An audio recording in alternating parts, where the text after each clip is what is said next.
Yeah, yeah, yeah, yeah. Living in Babylon, huh? Stay safe though, you know what I mean? Yeah, stay safe, straight up, straight up. Yeah, yeah, yeah. All my niggas with me. You know we rollin'. Yeah, yeah, yeah. Bitch, don't nothing come free. Pay me what you owe me. Yeah, yeah, yeah. All my niggas with me. You know we rollin'. Yeah, yeah, yeah. Bitch, don't nothing come free. Pay me what you owe me. Yeah, yeah, yeah. These niggas full of buffoonery. Try me, they gon' read your eulogy. Gemini, you know it's two of me. Niggas don't know what to do with me. Alien, I feel immortalized. Only protected, we fortified. Nigga, you die, play with Mordecai. Lay in the ditch if you play with me.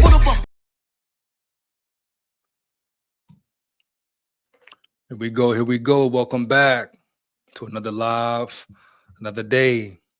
Preseason game tomorrow. Let me know how you feel about the game. Are you excited about the game? Which players are you looking to see? Which players are you looking forward to seeing, etc.? But like I always say, preseason matters. Joint practices may matter more as far as the starters go, but preseason definitely matters. And another preseason game tomorrow. A lot on the line. Who will make the cut? How will JJ McCarthy look, etc.? As we know, Kyler Murray will not be playing, I guess, the rest of the preseason. Kind of shocking if you ask me, but got some articles to dive into about what Kevin O'Connell said about Kyler Murray and his height, stature. Some things that were allegedly said about Kyler Murray from Shannon Sharp and Ocho Cinco once again. So a couple articles, then some video, then that's pretty much it. But like I say, the main topic of the night is Dallas Turner.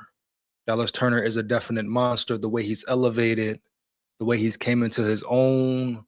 It's funny, JG leaves, and it seems like Dallas Turner realizes all the pressure, all the eyes are on him. But you take it way back to his first rookie season. After his rookie season, what was everybody saying? Did the Vikings make a mistake?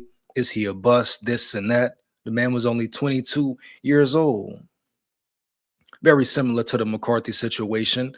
It's like no one really wanted to give him time to grow, advance in his new role in the NFL, etc.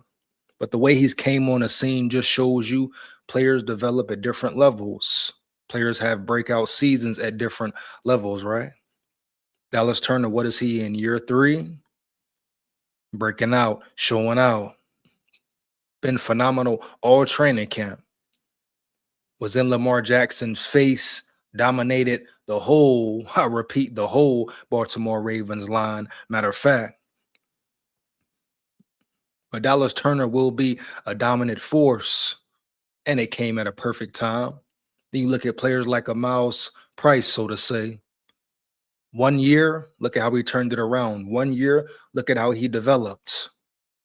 You may be talking about him being strictly a special teams ace to getting real reps this year. I'm talking third string receiver, swapping in and out with Jawan Jennings, really getting looks. So it all depends on the player. Every player's development time is different. Now you have the rare occasion where players just come in ready like that. Of course, it's the NFL. Everything is the draw of the straw. But Dallas Turner, man, a phenomenal athlete. Size, speed, power, certain things you can't coach. He's been compared to the greats already. Matter of fact, who we got in the building, man? Ralph in the building. What up, my brother? SKOL VIKES. Let's get it, man. Yes, sir. Let's get it. What he said, EJ, my brother, if you remember, I told you that Dallas Turner will be the next Lawrence Taylor. I remember, dog. I remember, definitely, man, definitely. You definitely said that. I think I definitely may have agreed, or the potential was there. But the more and more you see him, what you've seen from him in the Ravens joint practice, man, wow. Dallas Turner is coming along right away. And we talk about Lawrence Taylor, one of the greats. Now, will he be as great as Lawrence Taylor? That's yet to be seen. But we talk about he has a real chance to be elite. Starting this year, really separate himself from the pack. He definitely has that chance, man. Minnesota Spike growing the building. What up, brother? SKOL VIKES. Here we go, man. What he said when Judge says McCarthy looks better than Murray after joint practices, it's telling. Oh, did Judge say that, man? Did Judge really say that? Minnesota Spike grow? Let me know when. Let me know when, brother. I must know. I must know. Did Judd really say that? Did those words come out his mouth? And that's very interesting, right, man? Very interesting. No doubt. I'm buying up all the hate stock on 9 so that I told you so will be loud 10 toes down. Definitely, dog. Whether he goes to a new team, whether he balls out in Minnesota, hey, let him hate, let him hate. Please believe me, JJ McCarthy will wake him up. No doubt, man. Let's get it. Too evil in the building, too evil in the building. What up, brother? SKOL VIKES, man. Here we go. McCarthy continues to fail the Vikings. Don't you love to hate on McCarthy? Too evil. Come on now, man. When is it going to stop, man? When is the hate going to stop, dog? You hear me? McCarthy going to be all right. Trust me, McCarthy will be all right. But Dallas Turner, talk about a versatile player. I'm going to get into the article in a minute, but a versatile player looks even more powerful this year. And you conflate that power, that speed with the agility, it's going to get real spooky for every team. You know, you're talking about he damn near dominated going up against one of the best quarterbacks in the NFL. The work he put in, the development, the understanding of the game naturally slowing down for him. It's all coming to fruition now. Definitely a captain, a leader, an anchor on this defense. I'm very excited to see what Dallas Turner will do this year. Matter of fact, give me 1 second. I'm going to go ahead and dive into this article. We're going to get to it, man. Dallas Turner, real dog. Real dog, dog. No denying that. Then just the work effort he put in. I'm sure you heard the rumors. I'm sure you heard the speculations, the doubters, the he's a bust, he's this, he's that. I'm sure you heard it all, right? He didn't let it deter him. He didn't let it bring him down. He stayed focused on the main goal. I expect him to have a phenomenal year this year. You know, talking about one of the best DNs, outside linebackers, whatever you want to call him, hybrids in the NFL. Here we go. 1 second, man. And Ralph, that's very funny, Ralph, man. You definitely compare him to LT. And the way he's looking right now, like you gotta, you know, we can't just say he's the next LT, but we talk about greatness. You know, we talk about factors, Hall of Fame, all that. It can all come to him. He just got to stay focused, keep his mind right, keep putting the work in, and it will happen. But a different level he's on this year. You see it just from the highlights, from the articles. You see what he's doing. And are we shocked? This is what we expected. He did the same thing at Bama. You know, it was stiff competition at Bama. He didn't run. He didn't hide. And this is what we expect out of Dallas Turner right here. Come on now.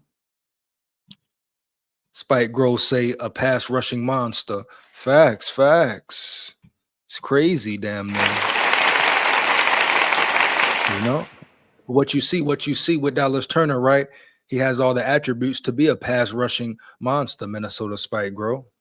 Long arms, long in general, crazy reach, speed off the edge, explosive first step, all that. All the makings to be a dominant figure on this defense. And I cannot wait to see it happen right in front of our eyes. Oh, I know it ain't. I know it ain't. You rang who yang. You rang who yang. No Ed and Eddie tonight, who yang. You hear? Let's go. But let's get into this article real fast about DT. Hold on, hold on. 1 second here to get into it. Yes, Vikings get major update on first rounder amid joint practices. Eagan, Minnesota, May 27. Hold on. Oh, this is the OTAs. Let's get it. So the Minnesota Vikings need Dallas Turner to explode this season in a big way. They traded away Jonathan Grenard earlier this offseason, one of the best pressure generators in the sport. Grenard may have not gotten a large number of sacks last season. However, his pressure generation created a ton of sacks for other players. He is undoubtedly a loss, but that gets nullified if Dallas Turner can break out. And that's the whole thing right there. If Dallas Turner shows out like we know he will, I mean, you don't say you forget about JG, but do you miss him that much? Phenomenal player. Can't take that from JG, period. But even right now, he's hurt in Philly. He's going to miss some time for Philly this year, right away off the rip. But if Dallas Turner comes in and performs like we know he can and will, the JG loss won't have that much of an effect. Here we go, man. Hold on. Minnesota was hoping to get a good training camp out of Turner, and it looks like that's what they're getting so far. Vikings edge, Dallas Turner shining brightly in joint practices. Let's see. Let's kind of close it during practice. During the Vikings' first practice in collaboration with the Baltimore Ravens, Fornez detailed the optics of Turner's drills. He blew up a run play in the early portion of team drills and got a sack paired with Levi Drake Rodriguez shortly thereafter. He's explosive and holding up well at the point of attack, proving that he's the guy they drafted him to be, and the physicality aspect of it, if anything. I mean, you know he has the speed, you know he has the quickness, etc. But him being physical at the point of attack, something he definitely had to work on, build his strength up, his size up, put some more mass on, etc. But he's done that and then some. So everything the Vikings wanted and expected from Dallas Turner, he's put the work in to do it. But that's most impressive for me right there, the way he's physical at the point of attack against offensive linemen, pushing them around, holding his ground, moving them around. And some may say he's undersized. I say, stop it, brother. Stop the cap. You know it. Let's get back to it. 1 2-minute drills. Turner continued to get massive pressure on Lamar Jackson. He's primed to be a monster. We know what it is, man. How ironic he used the word monster. Fornez also shared some words from today's practice on Turner. Yesterday's recap of joint practices had me gushing over Dallas Turner's afternoon. He was explosive in a multitude of ways, and it continued on Thursday. Turner's developed in a nice way across the board. His body composition is much improved and deploys a very diverse skill set.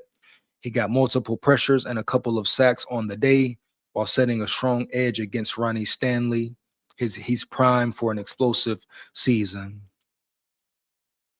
It's sounding like Dallas Turner is doing exactly what the Vikings need him to do. Minnesota took a huge gamble not only by trading up in the first round back in 2024 to draft Turner, but also by doubling down on him by trading away Jonathan Grenard. He will look to prove their belief in him right. That's what you want. That's definitely what you want. Hold it in the building. Hold it in the building. What up, brother? SKOL VIKES, man. Here we go. Let's get it, man. Let's work. He even better if you recruit linebacker Jettas to team up with him. Ooh, Yang, wow. Dirty Schweck in the building. Dirty Schweck in the building. What up, brother? SKOL VIKES. Here we go. Yes, sir. Wow. But Dallas Turner, once again, like I say, phenomenal athlete. As long as he keeps his mind right, continues to get better and grow in this defense. You talk about legacy, legendary. You talk about Hall of Famer, potential Hall of Famer. He has everything you need. Everything you need. You know, everything you need to be a great linebacker, edge rusher, etc. So shout out to him. Roll Tide full of pride once again. We're gonna go ahead and dive into the next segment right here. So KOC, did KOC disrespect Murray kinda? Was he kind of disrespectful to Murray per se? Now I'm gonna get into the article. 1 second. Let's see here. Now, Vikings coach Kevin O'Connell bashed for Kyler Murray comments. See what's going on here. Minnesota Vikings head coach Kevin O'Connell has a strong reputation within the NFL media, but he caught some criticism recently for perhaps being too honest on the topic of new starting quarterback Kyler Murray, particularly with regards to Murray's physical stature.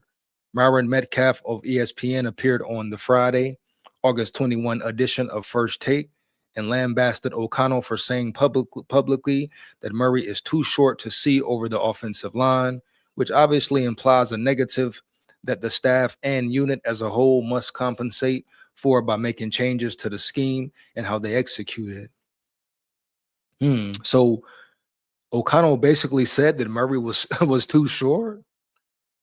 Man, when did he say that yesterday in the presser or later in the presser when I stopped watching? Hold up. Let me run that back one more again.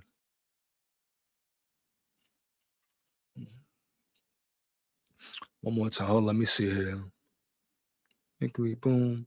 Myron Metcalf of ESPN appeared on the Friday, August 21st edition of First Take and lambasted O'Connell for saying publicly that Murray is too short to see over the offensive line, which obviously implies a negative that the staff and unit as a whole must compensate for by making changes to the scheme and how they execute it.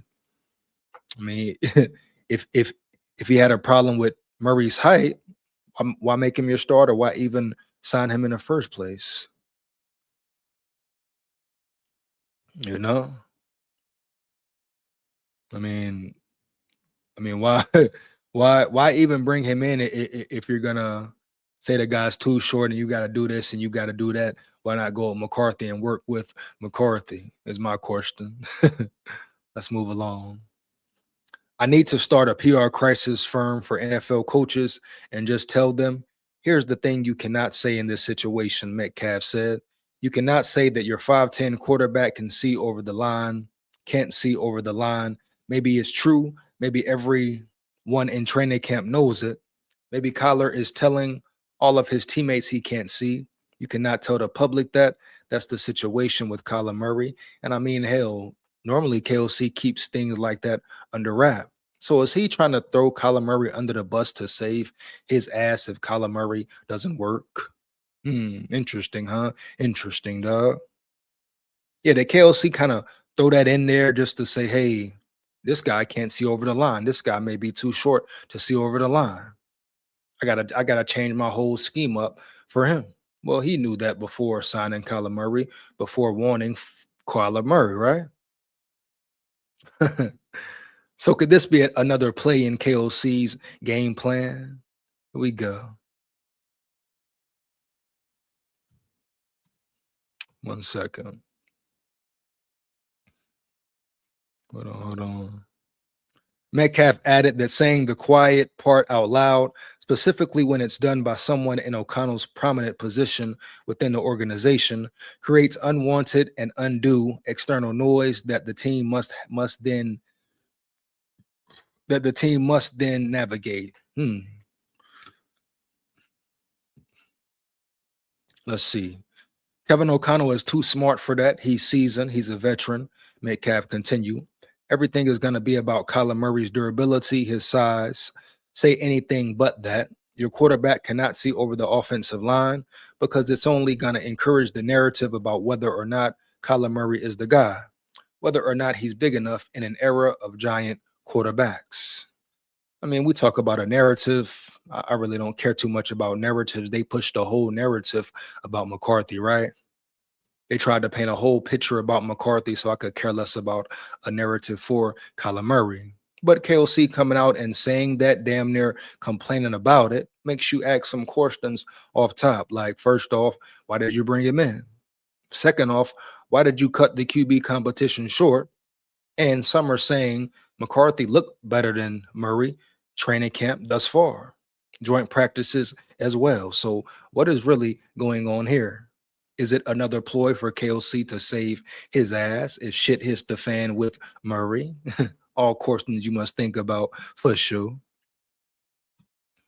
You understand me? So these are real questions here, brother. Okay. Let's get back to it here.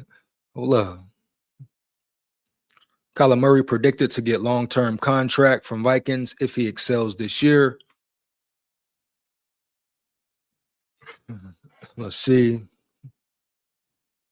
And that's a big if right there. Too short or not, if things end up working out with Murray in Minnesota this year, ESPN's Dan Graziano believes the team will ink him to a multi-year contract to return. We got to see how it goes. That's the whole thing. As with every QB other than JJ McCarthy, who has played for Kevin O'Connell in Minnesota, if Murray plays well and has the Vikings in playoff contention, haunted by the memory of what happened after they let Sam Darnold leave as a free agent following the 2024 season, the Vikings make a strong push to re-sign Murray to a long-term deal ahead of his free agency, Graziano said. And if Murray comes in there and leads the Vikings to the playoffs, couple playoff wins, NFC Championship, etc., do you think about re-signing him? For how much? Yeah. What do you do with JJ McCarthy? And you got to see how the season pans out. If anybody gets hurt, who goes down, who steps up? Here we go. You know? One can argue whether that is actually the best outcome for the Vikings, given that Murray is undersized, has a meaningful injury history, and will turn 30 years old in 2027. In other words, even if Murray is great in 2026, he could still prove a liability for Minnesota long term. And now you ask yourself, is that where JJ McCarthy comes in? Because they're obviously not trying to trade JJ McCarthy. They want to keep him around. You ask yourself, for what? Can they not get draft value for him? Or are they counting on him next year? Are they counting on him to step up next year if Murray leaves? A lot of questions to be asked. A lot of questions remain. For real. Here we go, man. Brock Lesnar in the building. Brock Lesnar in the building. What up, brother? SKOL VIKES. Here we go. He say, just make. Hold on, man. Give me 1 second, man. Kidding me?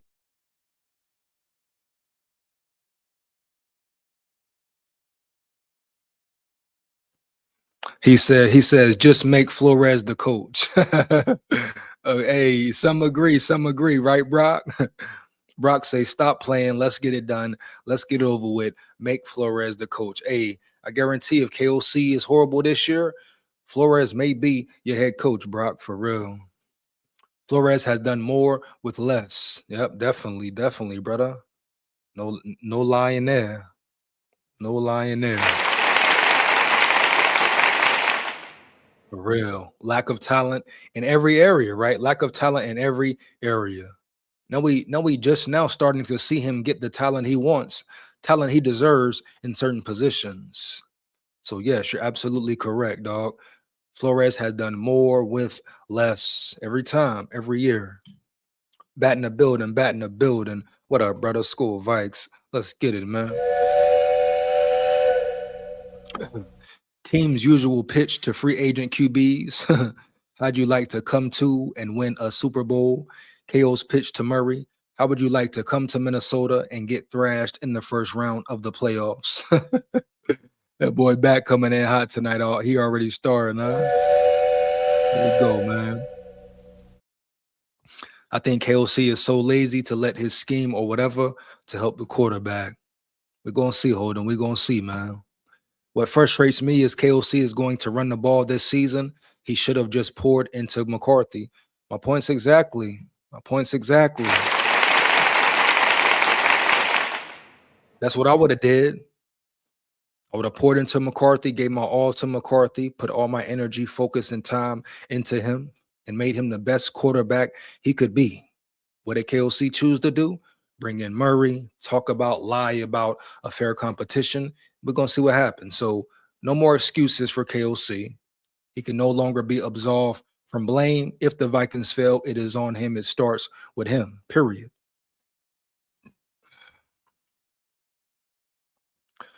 It's no more denying that, man. This is on KOC. Mendoza and Kirk still have the QB competition going, and Mendoza is a rookie. You see there, Bat? My point exactly, man. My point exactly, brother. No doubt. That's crazy work. I mean, think about it. Kirk Cousins, a veteran, Mendoza, a rookie, and the Raiders aren't rushing. The Raiders aren't saying, hey, I got to crown somebody. No, it's a real battle. May the best man win. Now we got Kevin O'Connell needs to succeed with Kyler Murray to avoid hot seat in Minnesota. You damn right. Getty head coach Kevin O'Connell of the Minnesota Vikings. The alternative, however, is probably worse, at least for the team's fans and O'Connell himself. If Murray fails for whatever reason and McCarthy can't step back into the starting role and make things happen, the Vikings will probably miss the playoffs for the second season in a row and the third time in O'Connell's 5 years at the helm. That could be enough cause for new general manager Nolan Teasley to pull the plug on the whole thing by firing O'Connell, trading McCarthy, and letting Murray enter free agency next spring before hiring a new head coach with a new vision at quarterback. Oh, you trust me. Please believe if KOC fails, if the Vikings are horrible, KOC will be gone. You think Nolan Bain Teasley going to sit there and say, okay, you can stay another year? Yeah, you can have a sucky season, KOC. It's okay. It's okay, brother. Hell no. He will nip it in the bud real quick. He says, I have a theory that the reason Kyler is starting is because if he does bad, he'll get a little grace compared to McCarthy, who fans will want out ASAP after one bad game, but maybe not. Who knows, Bat? Who knows, brother? All I know, it wasn't a fair competition, man. All I know is everybody saying McCarthy looked better doing joint practices, and joint practices are the most important part of training camp. We're gonna see what happens tomorrow and move from there. But KOC with this whole QB situation and competition, KOC has been full of shit. Period. You know it. I know it. Not gonna lie, there's still some good coaches out there. Lamont in the building. What up, brother? SKOL VIKES, man. Let's get it. Say what's good, everyone. What's the good word, EJ? Man, talking Vikings football, man. Talking Vikings football, brother. He's too short. Lamont, now your head coach really comes out and says that about you.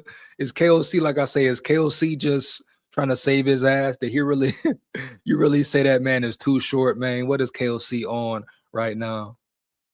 Oh man, KOC is trying to find any excuse. If this season goes down the drain, he is trying to save himself for real. I mean, why other reason would you say it? You ain't said it all year, all off season. Hell, you didn't think about his height when you signed him. You didn't care, so why care now? I get it. He want to save himself just in case. Okay, I know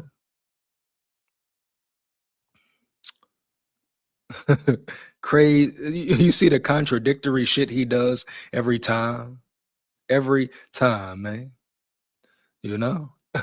But this ain't the first time people saying Kyler Murray is too short. I'm gonna get into a Shannon Sharp video in a minute. They disrespected him over there. I gotta go in there and take up for Murray per se. Come on, man. Wow, dog. Wow, man. You say Mick Glass isn't worth a fourth to anyone. Shout out Robbie Saban in the building. Come on, brother. Come on now. Have some respect for Nine, man. Come on now. He said, shake my head. Hey, that's all you can do right now, huh, Lamont? Shake your damn head, brother. Crazy. Let's get back to it. So that's pretty much it for that article. We're going to keep it moving and grooving. You know, he gonna need that backyard boogie again. He gonna need something. He gonna need something, man. Tell you that now. He gonna need something, brother. No cap. Definitely. McCarthy is good at pretending he's good until he's knocked down by a gentle breeze, requiring weeks of rehab. What you mean? That ain't happened yet. You want to talk about injuries too evil? What about Murray? Murray missed the whole season last year. So who is really the injury-prone guy when it comes down to it? Who is the guy that is injured the most too evil? If we're talking real facts here, right? Real facts, not trumped up quotes and narratives being pushed, nothing like that. We're talking real facts, right? Here we go. Now I'm going to move along into the next segment, and I want to get into Shannon Sharp and Ocho Joe Johnson, basically saying Murray's too short, but KOC said it, so he gave ammunition to everybody else to say it. You know? I mean, wow, how much more disrespectful could you get? Really? Murray hasn't missed 80% of his employment. Has McCarthy? I guess you want to talk about the injury his first year. Okay. How long are people going to sit on that, though, is my main question. How long can you really sit on that comfortably? And it's funny, they never want to talk about how McCarthy got injured because he was getting smacked all game, getting his head knocked off all game. Green Bay, concussion. Atlanta, getting knocked around, smacked around, high ankle sprain. And on top of that, he played a full quarter with a high ankle sprain. He played 5 minutes with a concussion. So who's at fault here? Who's at fault here, man? For real.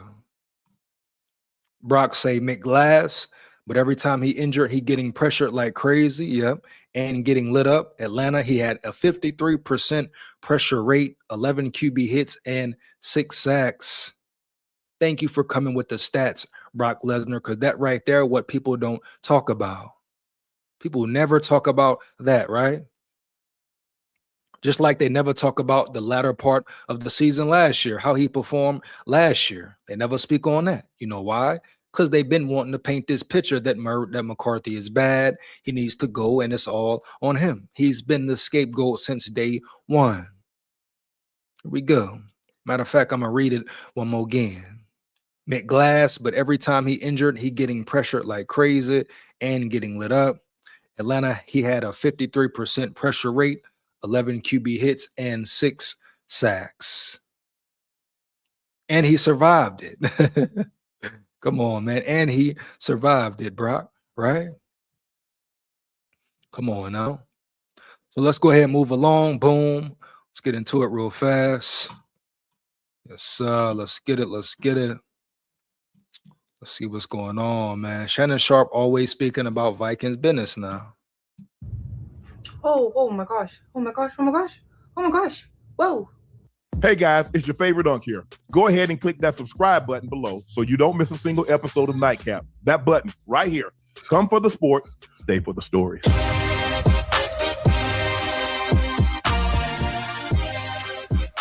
Vikings head coach Kevin O'Connell says Kyler Murray admitted he could not see over the offensive lineman during last week's game.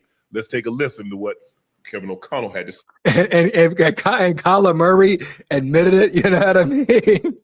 So you have a guy, a quarterback, who basically tells you, hey, how is he going to survive in this offense? You understand me? When he said he can't see over the O-line. Isn't that a problem? Come on, man. Say. Training camp. Just curious about what you've learned about how he overcomes the height issue, sort of seeing the field, and just how he's still able to make completions like he did yesterday downfield. Yeah, it's funny because I don't know if you guys caught it in Drew Brees' Hall of Fame speech. He told the story about when he told Cam Cameron and Brian Schottenheimer he couldn't see somebody who was open, and they told him it's your job to see. So the other day in practice, because I showed the quarterbacks that clip and I showed them some other things because I thought Drew did an unbelievable job in that speech. But he couldn't see on a play and he didn't want to tell me that. So he prefaced it with, I know I'm not allowed to say this, but, and we both got a laugh out of it. It's going to happen from time to time, depending on the angles and how the protection and the. I mean, what if it happens in a big moment in the game? What if it happens in a playoff game and something goes awry and he can't see over the line and you lose the game? So we're going to have to wait and see how this really affects Murray down the line. But he says it happens. Well, what if it happens a lot? How does that affect the offense? You earning victories as a team. And like I say, what if it's a big moment and he, for some reason, can't see over the line, throws an interception, gets hit, makes a bad decision, then what? Is that where McCarthy comes in or what? But it's funny now they want to talk about his height and lack of size or lack of height. They knew this all along. The man didn't just get short, become shorter overnight, become a short quarterback overnight, right? It's been like this his whole career. Been questions about it his whole career as well. Maybe that's a reason he has trouble throwing crosser routes. Gonna be interesting moving forward, brother. Definitely. Here we go. Rush kind of pattern works. That's going to be part of it, but he also has a lot of experience understanding space based upon the defense that they play, space based upon what we're trying to do from a standpoint of attacking voids and vacancies. And so we've seen some really good examples of him being able to overcome that, play in rhythm and anticipate some throws. And we've also seen some times where we got to get more reps of what that throw actually. Now, hold on. What Brock said? Hold on. Hold on 1 second. 1 second here.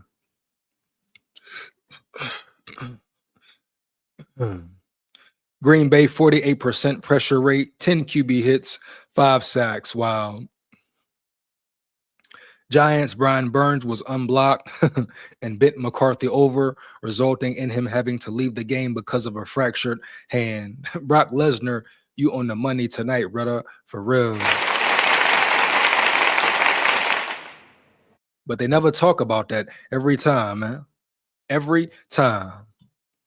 Robbie say, and he still beat out McGlass. Did he beat him out? He didn't beat him out, though. That's the thing, Robbie. If he did, we would say he did, but he didn't. That's the whole conundrum with it, Robbie Saban. You know it. I know it. Now, if he would have beat him out fair and square, okay, cool, boom. You give him props. You give him credit, but that's not the case. So we can't sit here and say that is the case, man. Whether you're a Murray nut rider or a Murray hater, a McCarthy nut rider or a McCarthy hater, whatever. No one can honestly say that Murray won that competition. Even in joint practice, he wasn't the better quarterback in joint practice. So I don't care what no one says. Everybody knows the true story. Right? Everybody knows why KLC pulled the plug early on the QB competition. Everyone knows it. But this here, him basically saying he's too short, and KLC basically stamping it. Pay attention during the season. Let's see if that comes back to bite them in the ass, his lack of height per se. Let's get back to it.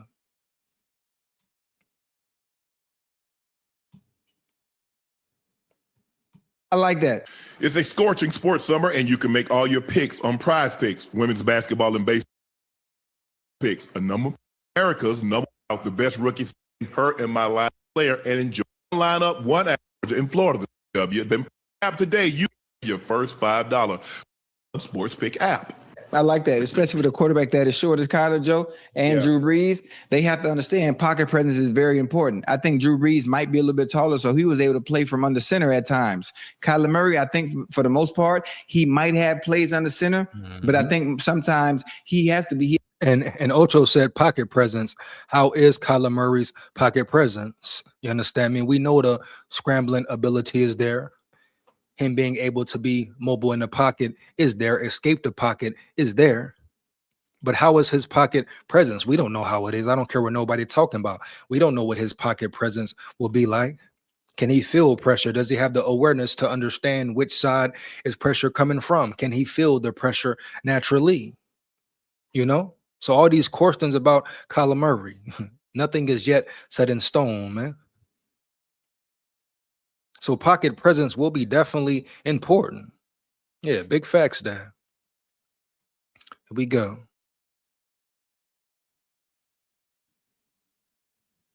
He has to be in the gun. He has to be in the gun unless you're rolling him out left or rolling him out right, because of him having to understand space, like Coach said, and angles, and being able to anticipate your throws, even if you can't see. Yeah. Just knowing where that player's supposed to be, you got to anticipate some of those things. I mean, listen, because of his height, it's going to be a struggle. It's going to be a struggle, and it was. And like I said 2 days ago, if we're talking about they want under center, they want to run the ball more, this and that, wouldn't JJ McCarthy fit the scheme more just with his height alone?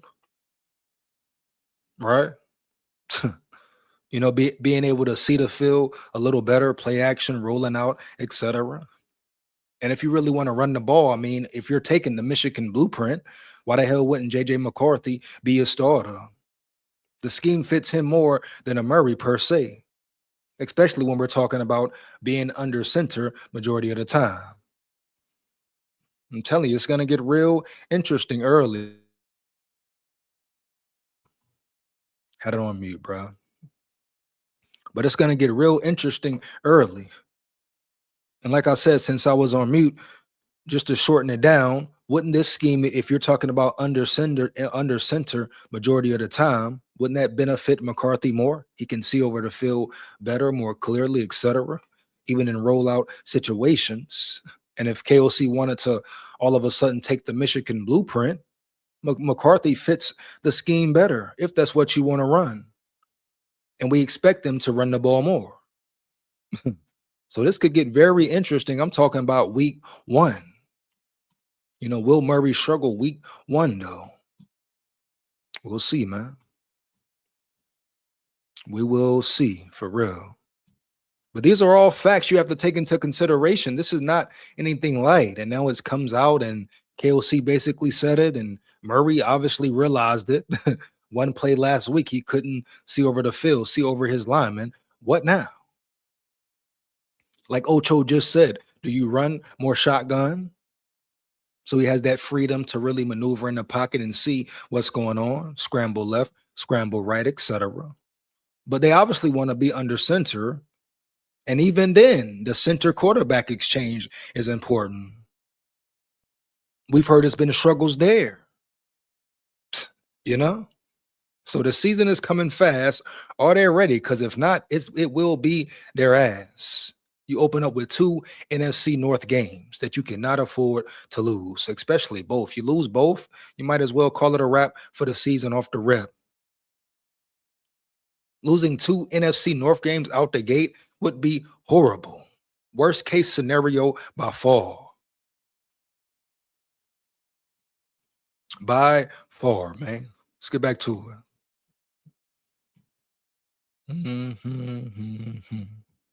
I'm sure he had this issue when he was in Arizona, but he still was able to complete passes. Yes. All the way, pocket presence, moving. You know, he.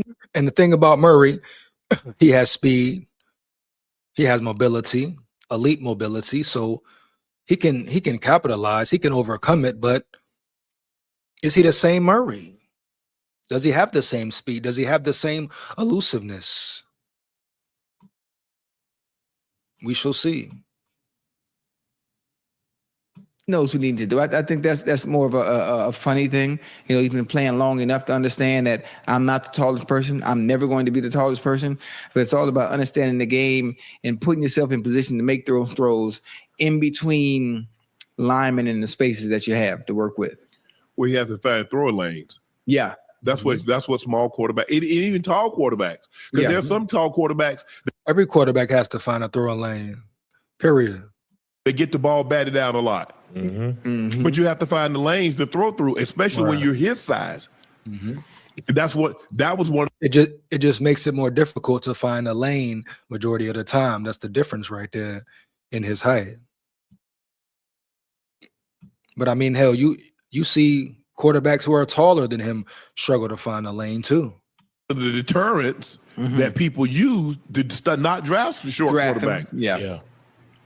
Because you ain't see you 5'10", you ain't seeing over. There ain't no 5'11". There ain't no 5 foot, no 5'11" offensive lineman. Them boy big, boy. Yeah. I mean, the center might be the shortest one. He might be 6'1", 6'2", but then you start getting to the guards, they 6'3", 6'4", 6'5". You get to the tackles, you ain't gonna find a tackle probably under 6'5", 6'6". Right. Hey, and I think for Kyler, it's important that run game is effective on Ocho, because that's gonna help him, throughout the season, to where you don't put so much pressure on him to drop back damn 40 sometimes trying to gunsling that thing with your. I mean, the run game is important for any quarterback. The run game helps any quarterback, whether it's McCarthy, whether it's JJ, whether it's whoever, whether it's Tom Brady, etc. You must have a run game. Run game opens up everything else: play action, stretches the field, deep routes, etc. So I don't care who you are. Once again, you must run the ball, and that's why they go get a Frank Smith. That's why you revamp the run scheme and shit like that. Here we go. Let's get to it. Run game is great with Jones back there. Man, he should be pretty good sitting back there in that point. Oh yeah, absolutely. Making plays. Yeah. And the funny thing about it, what also makes Kyler Murray good is he can sit back there and be patient. But if things break down, he's one of the quarterbacks that can make something out of nothing. Yeah. And if it's not there, and I got to pull it down and go with it, well, he'll go now. But see, now you put him up to do what? Get hit. But he's always one that's always gotten out of bounds and got down. Huh? He don't play like Jackson. Did the man miss time last year? Yeah, he talking about got down. He missed the whole season last year. What are we talking about here, Ocho? Come on now, brother. Heavy, you know what's up. He said get down. Shit, he missed the whole season last year, right? Come on now, got his spot taken and everything. Here we go. So best thing for him is to get down. That goes for any quarterback. Get down, protect yourself, of course. But Murray is injury prone. If we're talking about the definition of being injury prone, he is that. No doubt. Let's get back to it.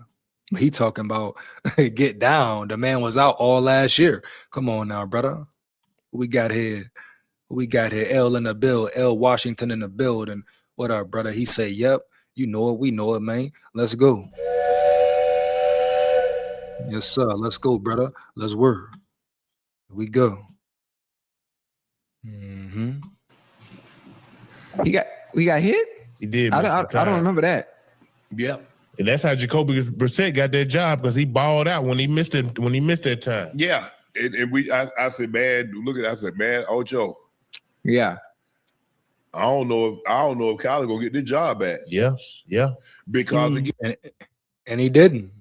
Again, Jacoby Brissett looked better than Kyler did when Kyler was healthy. Yeah. Look, he's a small man. Yeah. You seen him in person? Yes. I remember the first time I saw him. I'm like, oh my God. Yeah, he's small, Joe. Yeah. Hey, but he could go, boy. Oh yeah. I mean, he got like speeding up, baby. He could go, yeah.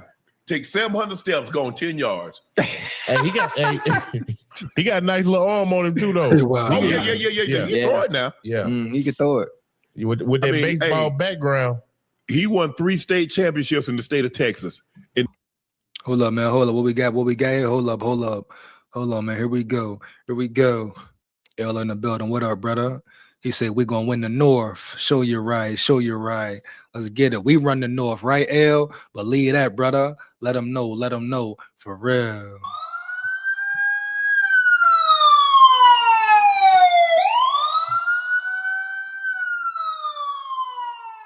L say, bank it, baby, bank it. That's what I'm talking about. I like that confidence, L. You hear me? I like that, brother. That's what we need right there. No cap. Let's go. He say, bank it. The Vikings winning the North, baby. For sure. Let's go, L. I like your energy, L. Bring the energy, L. You hear me? For real, dog. SKOL VIKES. The That's biggest tough. division. That tells you everything you need to know about it.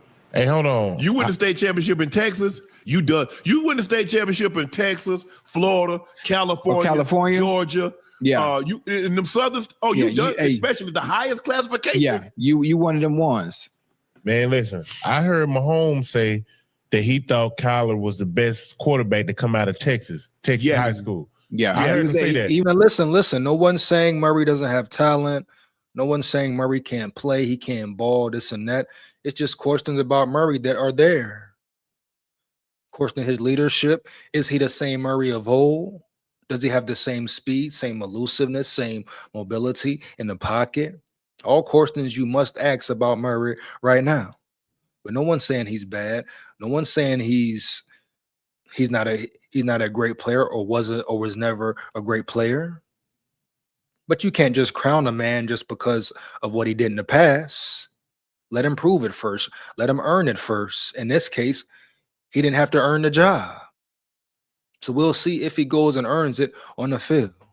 Here we go.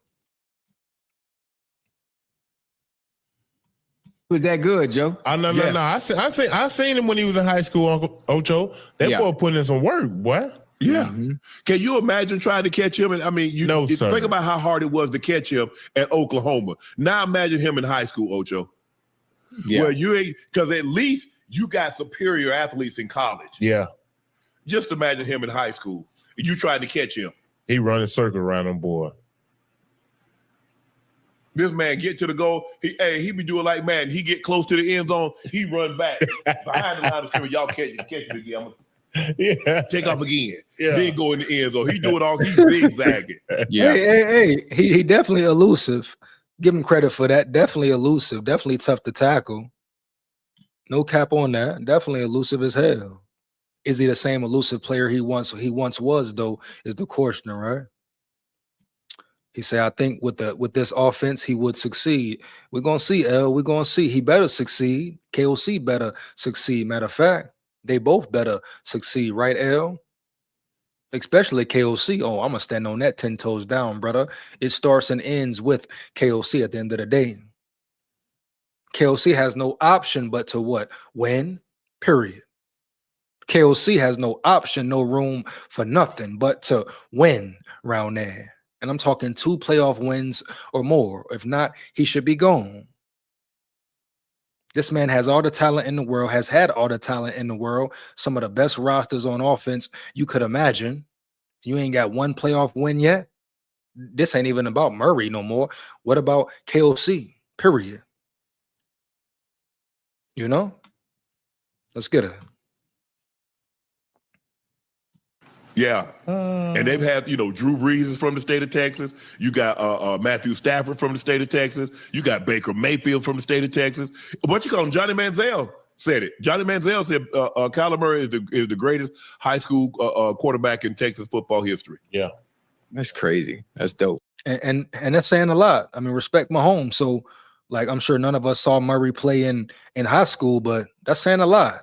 And like they say, coming out of the state of Texas and Patrick Mahomes saying you the best quarterback in Texas high school history, that's respect. Got to respect that, got to salute it for sure. I don't care where you at, California, like they say, California, football state. I mean, any state in the South, Alabama, Mississippi, Georgia, Texas, Florida, all them states. If somebody tell you the best in that state, especially out of Texas, how big that state is, you got to put some respect on that man's name. Not taking nothing away from him. That's much respect. We'll see, though. High school, we talking the NFL now. We talking a year coming off an injury now, right? We're talking about a year after getting his spot taken. That's it.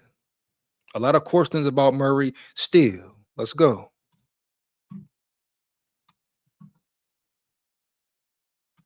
And they've had some really good ones come out of the state of Texas. Mm-hmm. But for Kyler, his size to be thought of as the best, that speaks volume. But hey, Kevin, keep that to yourself. You ain't got to share everything. What y'all talked And that's really shocking that KOC even shared that, right? Because KOC normally keeps things like that under wraps in the building. I mean, hell, KOC came out and said it. Yeah, he told me he's too short. Basically, he's too short to see the field, to see over the players. Like, man, you know, I mean, that's something you keep quiet, right? Hush mode. You don't want the media to take that and run with it. We're talking about potential turmoil in the building, distractions in the building, right? Some may call it disrespect. Your head coach saying, hey, my quarterback's too short to see over the field, or my quarterback told me a situation where he couldn't see over the field, or I mean the offensive lineman. They were blocking his view, etc. That's nothing light. You know? You don't want to give the media certain information to run with because it could cause friction within the organization, for real.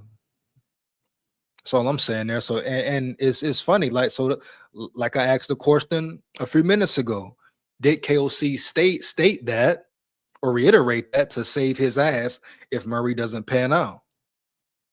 That's why I think he would say it. Well, what other reason would he let it out for if it's not that? You know, heavy. To have an excuse to say, hey, if this doesn't go right, oh, this is the reason why. Put it on Murray, blame it on Murray. Let me guess. Now we have another scapegoat. No, Murray will be the scapegoat if KOC fails. Oh, okay, all right, bad. Just something to think about, man. We've seen how KOC is, how full of shit KOC is and has been, how full of shit he is right now. Right? So some things you must pay attention to. Bat say this is pro football, not high school. Facts. Exactly, Bat. Exactly, brother. High school was a long time ago for Murray, man. You know, not only pro football, Bat, but a new league, a new year, and Murray coming off an injury and getting his spot taken. So which Murray will we get once again? Shout out my brother Bat in the building, man, no doubt. He said, yeah, I always question KOC play calling, but it looks like he's learning from mistakes. Hopefully so, L. Washington, dog. Hopefully so. We shall see, right? Right. You know, KOC has a big ego. Part of the reason he cut the competition short was because of what? His big ego, I'm sure. He had to give Murray the job. The guy he brung in, the guy he put it all on the line for, who he vouched for, and all that. Oh yeah, bitch, yeah. He had to make Murray the starter, damn near. Egotistical, etc. Which majority of humans are. That's why the world is the way it is. You know it. I know it. Here we go, man. He said, that's right, EJ. Every year is a new year. Every year. I mean, this year could go either way. KOC could redeem himself, or he could fail and be up out the building and never be a head coach again. You know, we're gonna see. That's the best thing about the NFL. You go 1 year from being sorry, the next year to being elite, to being great, to being a playoff team. That's the league. That's the way of the game. Let's get it, man. Let's get it.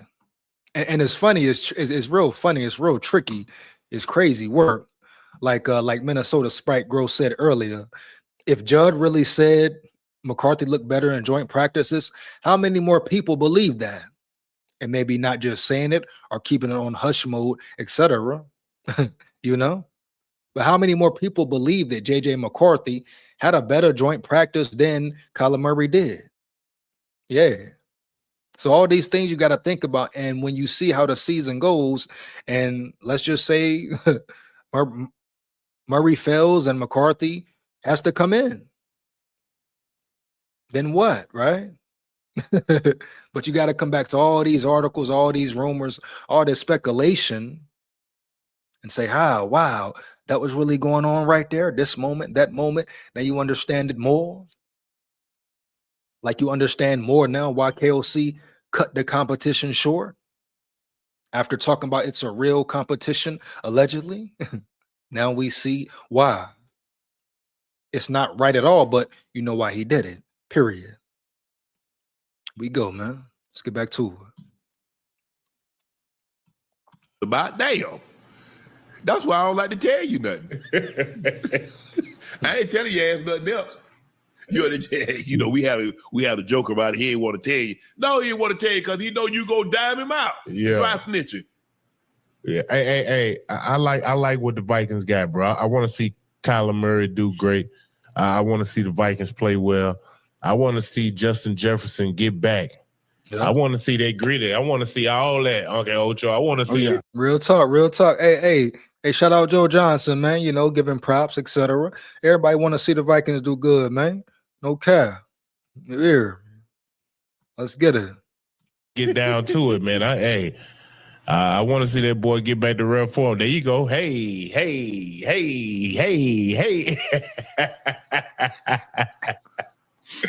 Yeah. They got I don't know how those guys be playing with all that jewelry on, Ocho. Defense like that, though, you know? Defense real sturdy, man. The more and more I think about this defense, I just talked about Dallas Turner earlier. This defense real sturdy, baby. Let me know in the chat how you feel about this defense around yonder. We talking about could be number one defense out the gate. Dallas Turner playing the way he playing. Don't forget Van Ginkel, man. Don't forget the young guys, the E-Dub, Blake Cashman, the secondary. New faces all around the secondary as well. Come on, man. The depth chart stacked. That's what I love even more, being honest, being real serious with you here. The depth chart, baby, the way the depth chart looks. You got talent across the board, but not only that, if somebody goes down, which we hope not, but somebody, the other player, they can come fill in and play at a high level. That's the key to being a playoff team, a Super Bowl team, etc. Yeah. Let's get back to it, man. So that's even more reason to say, hey, KOC has no choice but to win, man. If you can't give us 25 plus a game, what are you doing here? Why are you still here? Why are you in the building? Why are you remaining the head coach of the Vikings, huh? You know? Come on, man. Boy, bye. Oh, they got hold on. Chains. Yeah. Yeah. Him and CD and them guys. Yes, yeah. Oh, different era. Them boy gotta look good now. Hey, man. Them boy gotta look good. Hey, they got the floss now. It's flossing season, baby. They got to pull it out now. It is. Yeah. Man, I had a diamond, I had a big old 84. The 84, diamond, yeah. Man, what you call them, Lee Woodall. Yank me. Man, that thing, man, I'm looking for the thing. I'm looking all on the ground. They're like, hey, get in the huddle. Man, shut up. Man, there's $100,000 chain, man. I'm trying to get up. Man, they go to the other end. Hey, do it because we had end of the first quarter, we flipped the field. Man, they got everybody out there looking for it. Come to find out, he fell down in my pants. Oh, man. I was like, whew. Oh, man. But them guys but they got on like 3 or 4. Yes, Yeah. You know, I can see a lot of people have a cross on or they have the number on. Mm-hmm. Man, they got on diamond. They got on diamonds. Hey, the more diamond chains you got on, the more that bling hit a little harder when they camera cut to you and we playing Monday Night Football. Yeah. And everybody back home watching and they see them big diamonds jumping off that. Yeah. You already know how it goes. I seen Max Crosby with them thing hit tonight. You saw it? Yeah. Hey, he had a little 3-piece combo. Yes, sir. Justin Jefferson, he got a little 3-piece combo. Yeah. You know. CD got about 4 or 5 of them. Yeah. Yes, CD got me out. Yeah. And they be having bracelets, they be having them on their wrists. Yeah. It's a fashion statement. Hey, Keeb. I need to have Keeb come back to league. Keeb, get those. Hey, Keeb, run by and snatch that thing right quick. Hey, you know, I'm waiting on us to hit that live show, man. Your boy got a little 3, 4, 5 piece, man. Damn. You know. He blinked out. Yeah. Hold on. Yeah. Man, Joe, you see how this man do this, man? Hey. What happened? This man got a whole game console just playing in my face, Joe. Oh no, hey, nah, This man playing Madden 2028. nah, this ain't Hey, this Jettas from told old, y'all, this from Jettas- old money, huh? Hey, Jettas told y'all what it was, huh? Hey, Jettas said, hey, on the field, I turned into Jettas, baby. Heavy. You know it. I know it. He put the bling on, put the shine on. Watch him shine. Let's get it, man. You know, here we go. Alter ego for sure. Gemini's in the building, man. Let's work. This ain't this Send me the ain't- old money. I this don't ain't want none of the new money. Send me the old money. Send me some of those Bengals money. yeah, Yeah. Hey Joe, I dabble a little bit, Yeah. know, Yeah, I mix it already up a know. little bit. I You know, already know. Man. I already know when you step, you're gonna be stepping, partner. I Oh, already When your thing becomes a thing, sometimes you want to print cool Here we go, here we collectible go. things that feature your thing. So know. Joe, it. Yeah. listen, I'm an extension of y'all. I'm a representation of y'all. So anywhere I go, anytime I step, including with y'all, and when I'm not around y'all, I have to be a great representation of y'all. So when I go, I got to go. I dig it. I dig it. Huh? I dig it. Yes, sir. I dig Well, it. you and Joe, just y'all go right ahead. What you mean? Hey, Right ahead. What you mean? a couple of months ago, my money. You know, in the Bible, I'm not here to preach because it's not Sunday, but God taketh in not Sunday. Yeah, he was nice. He was nice. What? For sure. And sooner than even I envisioned. Huh? Hey, Sooner than like I- Reverend So I guess that's pretty much it. Don't know what they're talking about right there. But the last segment of the live, I want to go ahead. I told you I wanted to do a full recap and talk about which players stood out and have been standing out. So we're gonna get into that. Give me 1 second. Hold up. We're gonna dive into that real fast. Just talk about a few players that have stood out. And before I do that, want to talk about this D-line more. Judge spoke on the D-line today, so want to see what he had to say about it. But everyone is very high on this defense. Who's going to play? You've got Big Citrus, who I don't think is good. Jalen. 1 second here, 1 second. But it's definitely names to pay attention to, and everybody seems to love this defense, man, and which direction it is headed. 1 second, let's get to it. Redmond continues to look fantastic. This is I can't. I think we talked about this with Thor.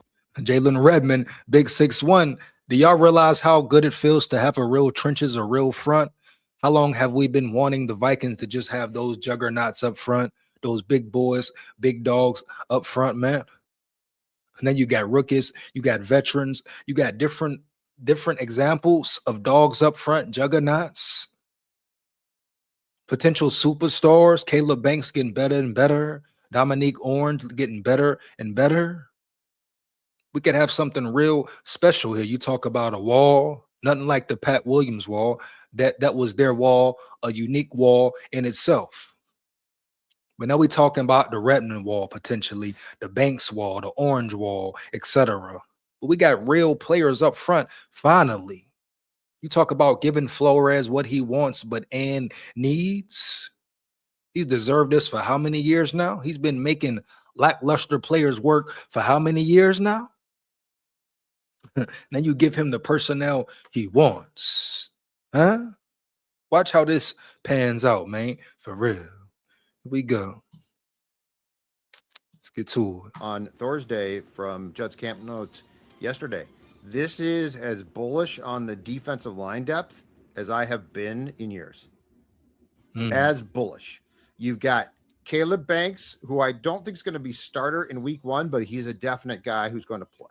You've got And that's fine. He don't got to start. Everybody gonna say, "Oh, he's your rookie. What up?" No. Just because he's your first rounder doesn't mean he has to start. Is he contributing? Is he in the rotation? Is he in the mix? That's what you want. That's what you need. That shows you potential right there. Don't get caught up in the start and the second string and this and that.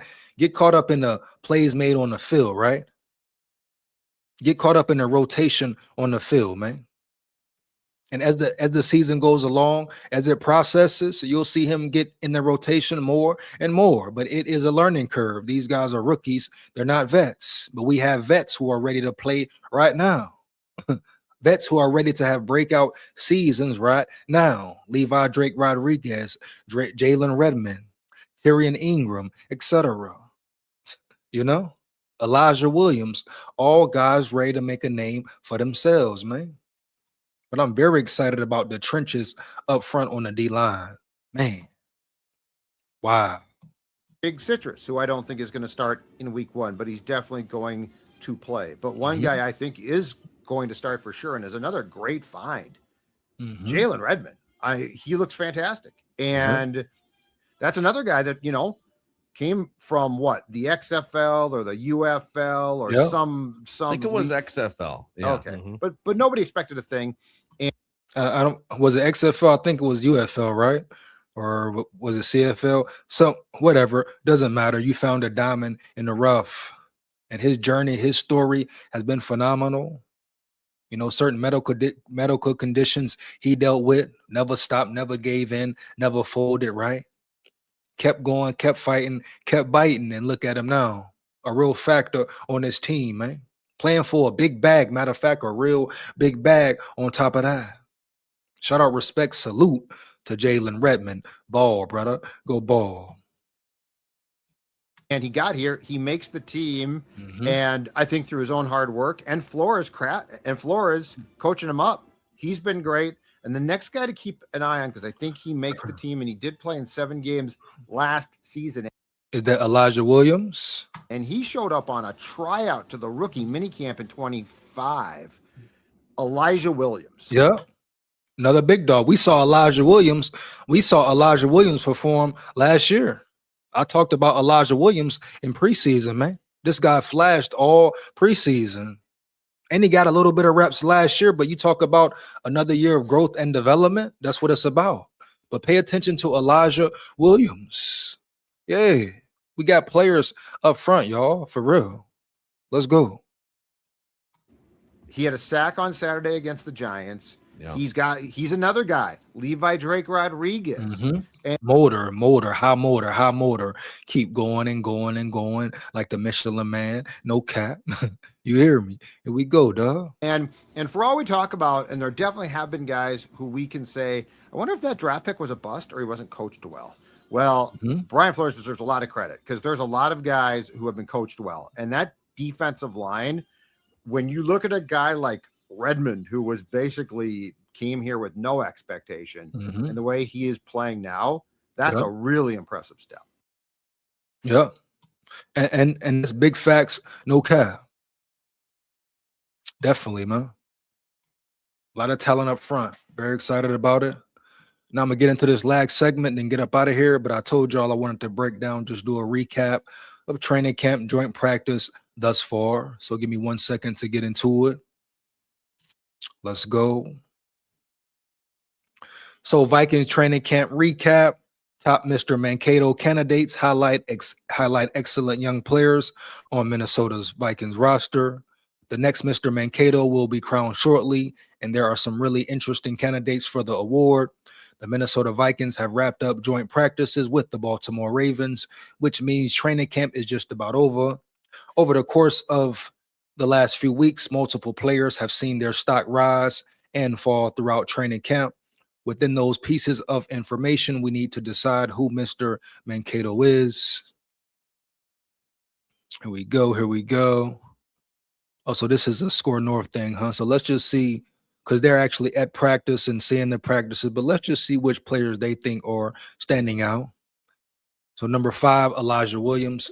Just talked about him. Elijah Williams, this may be a breakout season for him. Elijah Williams was my top candidate to win Mr. Mankato going into the process because of how great his preseason was last year. He played 42 snaps during the course of the regular season. Another great training camp could have propelled him to that award. But with the additions of Dominique Orange and Caleb Banks, it became harder for him to get that recognition. Even so, Williams has had a really good training camp and has showcased a lot of positive plays against the New York Giants in that first preseason game. He also shown during joint practices with the Ravens, Williams isn't going to win, but he is positioning himself well to make the 53-man roster and become a real contributor on the defensive side of the football. Number 4, we got safety Jacob Thomas. I believe, no, is it Jacob or Jacoby? Here we go. Well, no, this is Jacob because we have 2 Thomases, Jacob and Jacoby Thomas. But Jacob is the one balling right now. Once again, a UDFA out of James Madison, I believe, had an interception last game. Had a solid joint practice. So you never know. You never know who will step up and shine. Here we go. So safety Jacob Thomas. We thought this spot might belong to Jacoby Thomas coming into training camp, but unfortunately, he hasn't gotten to practice much over the past couple of weeks due to a back injury. Oh, okay. So that's the problem there. Injuries suck. Injuries definitely suck. In this case, for Jacoby Thomas, someone could step up and take his spot, no doubt. Jacob Thomas, on the other hand, has been thriving. He got an interception against the Giants, and then right when Minnesota returned to practice, he started getting work with the first team. Wow, that's a major step for him. You go from being a UDFA, 3rd, 4th string to getting first string reps now. Wow. Salute to him, brother. That's crazy work right there. I ain't even gonna cap. That's major. That's real major. Now, if he goes out tomorrow and balls and is a lead again, you might as well seal it and deal it. He's on the squad. He's getting PT, period. Here we go, man. Let's get it. Oftentimes, you will see players get elevated to see how they handle it. Is this just a flash in the pan? Or is there something consistent worth developing? Thomas has proved he can hang, and more than that, he looks like he belongs. That isn't going to go a long way in helping him earn a spot on the roster. Thomas has thrived in a multitude of ways and will continue to do so over the course of camp, but a really good finish could vault him even higher on this list. So looks like they got some highlights here. Let's see what's up real quick. Why not? Why not? Boom, boom. Let's get it.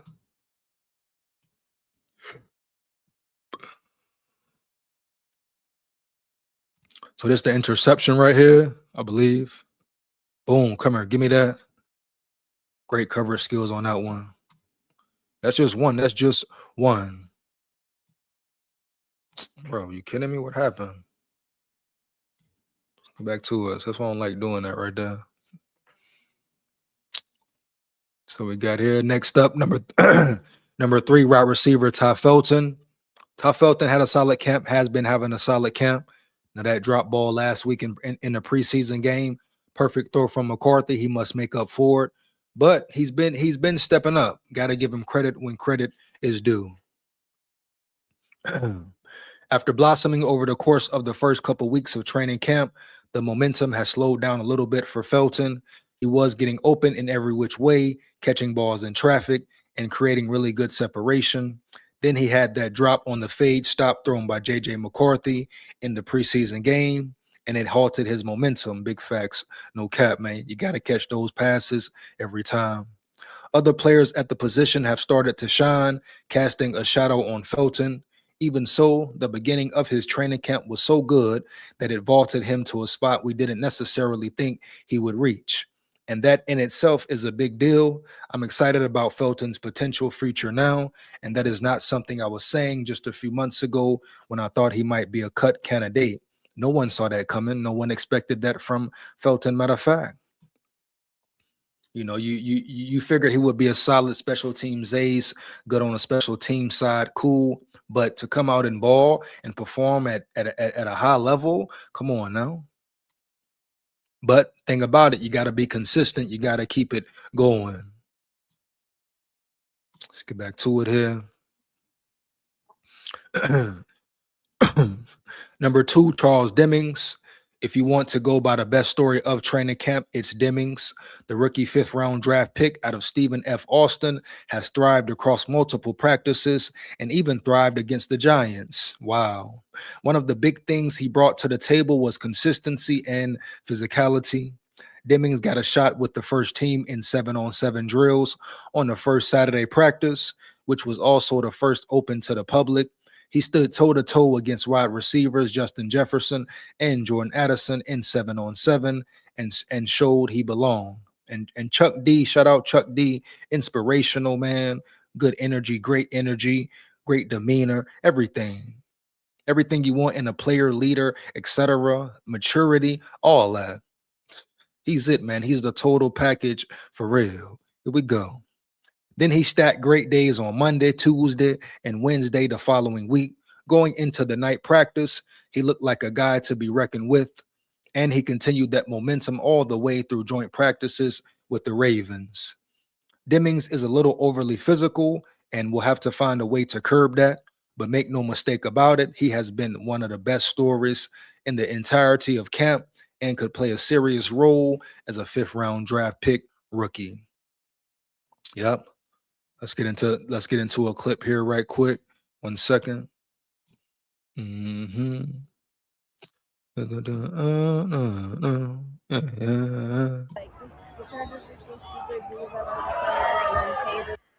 his chest, bro. Getting his chest, brother.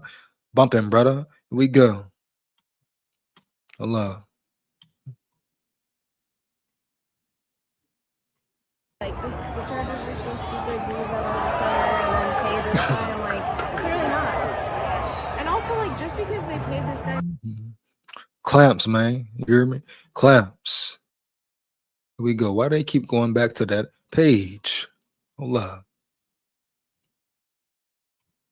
Hold up. 1 second. 1 second. You know we gonna get it. And number one, of course, wide receiver Miles Price coming in at number 1. It should be no surprise that Miles Price is the top contender for Mr. Mankato. He came out of relative nowhere to prove he was a good receiver. We talked during the beginning of training camp about how Felton might be the next KJ Osborne coming out of relative obscurity. Why do people want to put an emphasis on Osborne? We talking about Osborne who couldn't get open. Him and Adam Thielen both looking like they running in quicksand type shit. Come on now. Let's calm it way down. Nobody expected Price to be much of anything in terms of actually contributing as a wide receiver, and now he's doing exactly that. It's been an impressive journey for Price. He is winning with separation. He's winning at the catch point. He's not letting cornerbacks bully him with physicality. Price is doing everything at 5 foot, 8.5, 180 pounds. The fact that he's able to showcase all of this in a role not specifically built for him, he is probably a slot receiver at the NFL level, shows how much he's grown and what he could potentially be. I don't care about his size when you're a pure dog, man, a pure dog, right? Dude has shown up every day, shown out every day. The talent is there. The potential upside ceiling is there. And just look what he did in 1 year. 1 year of development, working on his game, etc. Now think about year 2, year 3, year 4 in. Come on now. So pay attention to Miles Price. Much more than a special teams ace now. Got to look at him totally different now, right? Right. Here we go. He's probably still a wide receiver 4 and punt and kick returner long term, but this leap has been glorious to watch. Big facts, no cap. And he has shown that you can't overlook him. And there it is. With that being said, man, I'm finna get up out of here, but those are just some of the standouts of training camp. Get into some of these comments for our roll, which he said he will. We'll see. He says, or K1 gets hurt. He could definitely get hurt. You know, injuries happen. Injuries are a part of the game, you know. Injuries definitely are a part of the game, man. I remember 1999. Randall Cunningham had that great year in 98 and was out the door in 99. 1 year can change everything, right, Bat? 1 year can change everything, brother. For real, man. Here we go. You say more defensive talent than ever. Yes, yes.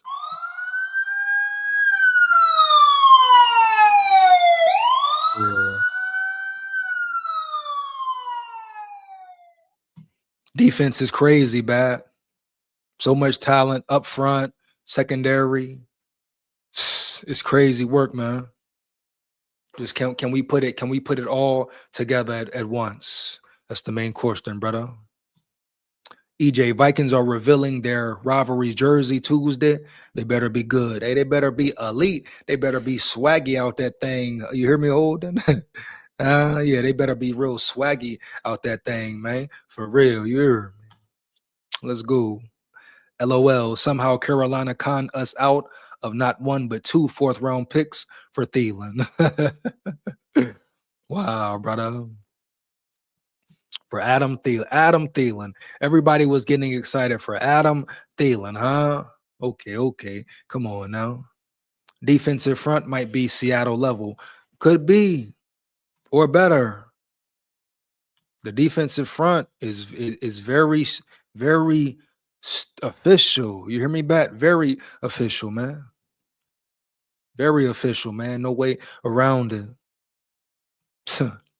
And don't forget about the edge rushers, right? The exterior part of the line, Bat, you know. Got players there too, man. Just players all over. Then you got Flores, a defensive coordinator on top of that. Sky's the limit. Matter of fact, there's no limit for them boys around yonder, man. No doubt. And with that being said, I'm going to get up out of here. I will see y'all tomorrow. Come rock and roll with me for the game, after the game, all that, etc., man. Let's go. He say watching the Rugusa Packers. Oh, they play tonight, huh? Holden. Who win? What's the score, man? What's the score in that game there? Let me know, brother. But yeah, y'all rock with me tomorrow. See how the preseason game go. JJ McCarthy should be starting. We're going to go from there. Once again, shout out my big dogs, my Levy dogs, my subscribers, my supporters. You are much appreciated for life. Never forget it, man.